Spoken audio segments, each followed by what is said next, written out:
तो बच्चों, स्वागत करती हूँ एक बार फिर से डॉली बॉडलो यूट्यूब चैनल में आप लोगों को।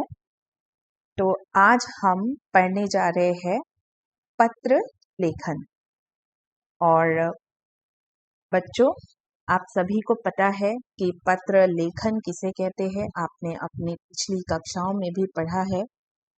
तो यहाँ पर मैं आपको बताना चाहूँगी कि पत्र लेखन एक ऐसी कला है, ठीक है बच्चों, जिसके जरिए हम अपने विचारों का आदान प्रदान करते हैं। ठीक है बच्चों, इसके लिए निरंतर अभ्यास अपने परिवार वालों, मित्र, संबंधियों आदि से विचारों का आदान प्रदान हम करते हैं। किसके जरिए? पत्र के जरिए। पत्र में लेखक और पाठक के बीच में आत्मीयता और सामीप्य स्थापित होता है। साथ ही हम अपनी समस्याओं के बारे में अनेक अधिकारियों को पत्र द्वारा सूचित कर सकते हैं।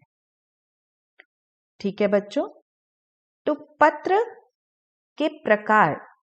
पत्र दो प्रकार के होते हैं, औपचारिक पत्र, दूसरा अनौपचारिक पत्र।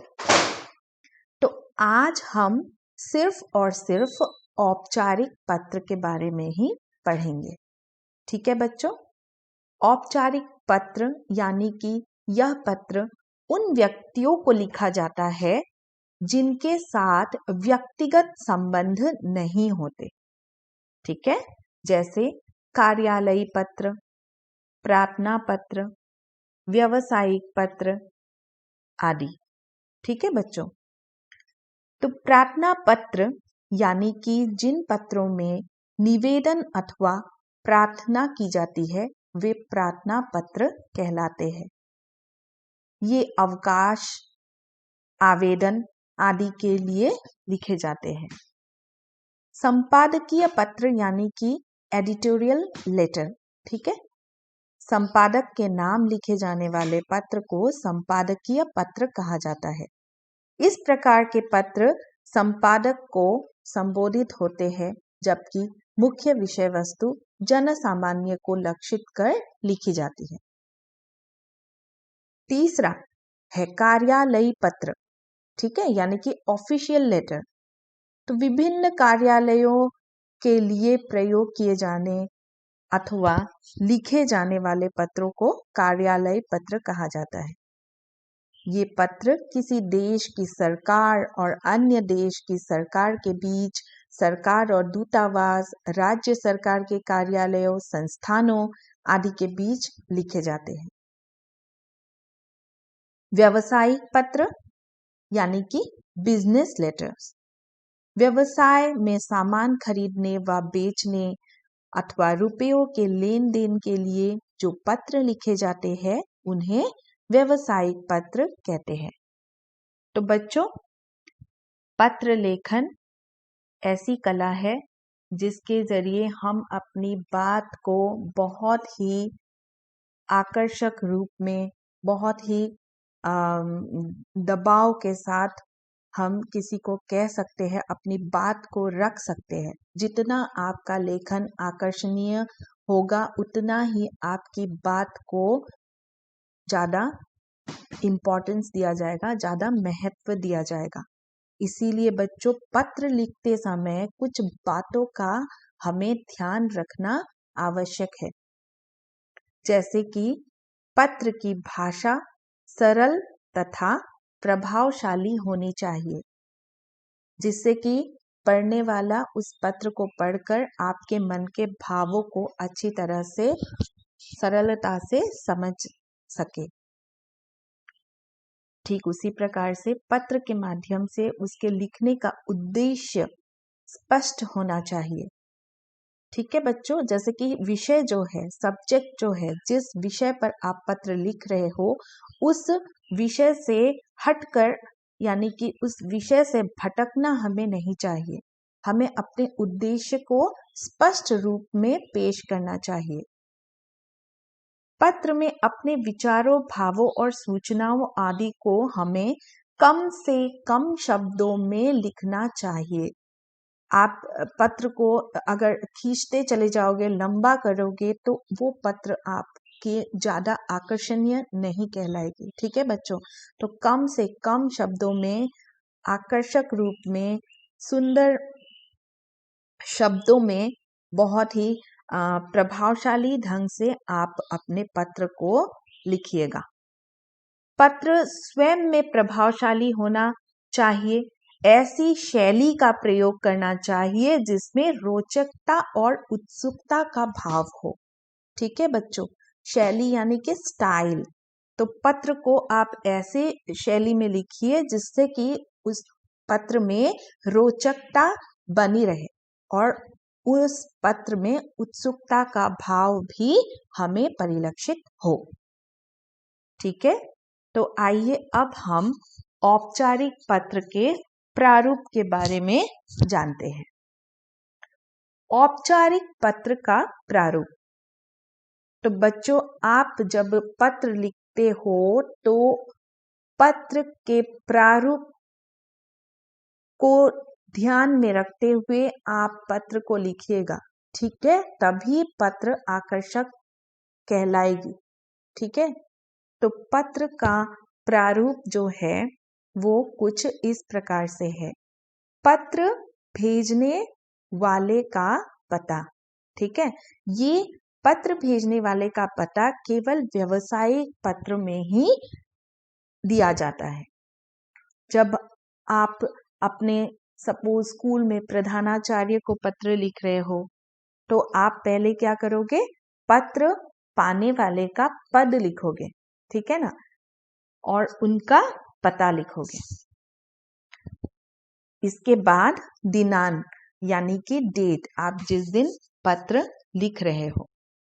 ठीक है बच्चों, तीसरा है विषय। विषय यानी कि सब्जेक्ट। आपका पत्र लिखने का जो उद्देश्य है वो क्या है। तो आप पत्र के विषय को एक ही लाइन में लिखने की कोशिश कीजिएगा। ठीक है बच्चों, तो विषय को आप एक ही लाइन में कंप्लीट कीजिए। नेक्स्ट है संबोधन। संबोधन यानी कि आप जब अपने प्रधानाचार्य को सपोज पत्र लिख रहे हो तो उन्हें किस प्रकार से संबोधित करते हो। ठीक है ना, तो इसी तरह से आप विभिन्न पत्रों में, कार्यालय पत्र हुआ, ठीक है ना, अपने अपने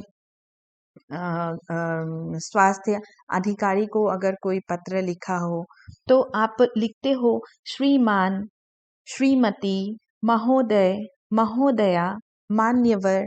तो ये हुआ संबोधन। ठीक है बच्चों, संबोधन के बाद है विषय संबंधित। तो आप पत्र में जो कुछ भी लिखोगे, मैटर जो भी लिखोगे, ठीक है ना, वो आपको अच्छी तरह से बहुत ही कम शब्दों में, बहुत ही स्पष्ट रूप से, प्रभावशाली ढंग से यहाँ पर लिखना है। और लास्ट है समापन। समापन में आप अपने आप जैसे आपका आज्ञाकारी शिष्य, ठीक है ना, विनीत, प्रार्थी आदि लिखते हो ना, इसी को कहते हैं समापन। पत्र लिखने वाले का नाम, और अंत में पत्र लिखने वाला, आप अगर किसी को पत्र लिख रहे हो तो अपना नाम अंत में लिखिएगा। ठीक है, और अगर अपने स्कूल में अपने प्रधानाचार्य को पत्र लिखते हो तो अपने नाम के साथ अपनी कक्षा और सेक्शन को भी जरूर लिखिएगा। तो इन्हीं सब बातों का ध्यान रखना अनिवार्य है किसी भी पत्र को लिखने से पूर्व। औपचारिक पत्र में मैंने आज आप लोगों के लिए 2 पत्र लिखा है। तो ये 2 पत्र मैं आइए आपको दिखाती हूँ। पहला पत्र है खेल का सामान उपलब्ध कराने के लिए प्रधानाचार्य को पत्र। तो यदि आपको अपने प्रधानाचार्य को एक पत्र लिखना है अपने विद्यालय में खेल का सामान उपलब्ध कराने हेतु, तो आप किस प्रकार से लिखेंगे, आइए देखते हैं। पहले आप लिखोगे परीक्षा भवन, यहाँ पर नई दिल्ली, ठीक है ना, लिखा गया है। दिल्ली पब्लिक स्कूल के विद्यार्थियों द्वारा लिखी गई यह पत्र है। दिनांक, डेट दोगे।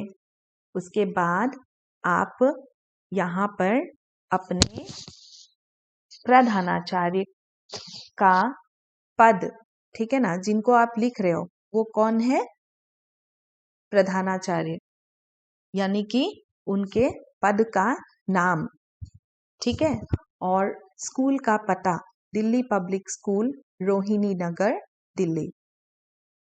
विषय यानी कि सब्जेक्ट, विषय है खेल के सामान उपलब्ध कराने हेतु। महोदय, ठीक है ना, यहाँ पर हमने संबोधन क्या दिया, महोदय। सविनय निवेदन यह है कि हम आपके विद्यालय की कक्षा 8वीं के विद्यार्थी हैं। 2 महीने बाद हमारी वार्षिक खेल प्रतियोगिताएं शुरू हो जाएंगी, परंतु हमारे विद्यालय में पर्याप्त खेल का सामान नहीं है। हमारे खेल प्रशिक्षक का कहना है कि इस वर्ष विद्यालय में खेल के जो सामान है वो खरीदा ही नहीं गया है। इस कारण हम खेलों का अभ्यास नहीं कर पा रहे हैं। अभ्यास ना कर पाने से हम अच्छा प्रदर्शन नहीं कर सकेंगे। अतः आपसे नम्र निवेदन है कि यथाशीघ्र खेल का सामान उपलब्ध करवाने की कृपा करें। हम अत्यंत आभारी होंगे। धन्यवाद सहित आपके आज्ञाकारी शिष्य, कक्षा 8वीं के विद्यार्थीगण। तो यहाँ पर बच्चों आप लोगों ने देखा कि विषय से संबंधित यहाँ से यहाँ तक लिखा गया, और उसके बाद समापन, यानी कि यहाँ आपके आज्ञाकारी शिष्य लिख रहे हैं, क्योंकि यहाँ पूरी कक्षा ने इस पत्र को प्रधानाचार्य के लिए लिखा है, और यहाँ इसीलिए अंत में कक्षा 8वीं के विद्यार्थी गण लिखा गया है। नेक्स्ट एक और लेटर मैं आप लोगों के लिए लेके आई हूँ।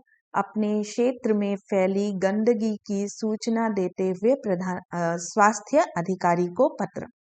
यहाँ पर भी ठीक उसी प्रकार से क्या लिखोगे, जिनको आप पत्र भेज रहे हो उनका पता, 16 गीतानगर गुवाहाटी, दिनांक, आज का डेट।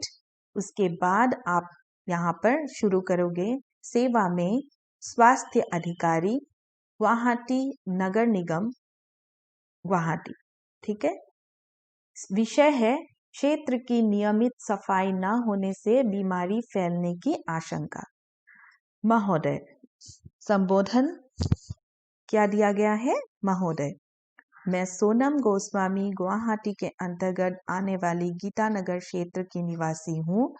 नम्र निवेदन है कि पिछले कई महीनों से हमारे क्षेत्र में सफाई का कोई उचित व्यवस्था नहीं होने के कारण क्षेत्र के कूड़ेदानों में कचरा सड़ रहा है।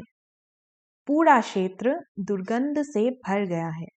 मक्खी, मच्छर और गंदगी के कारण बीमारियों के लिए यह माहौल अनुकूल बन चुका है। अतः आपसे निवेदन है कि शीघ्र ही स्वच्छता की व्यवस्था कराने का प्रबंध कराए।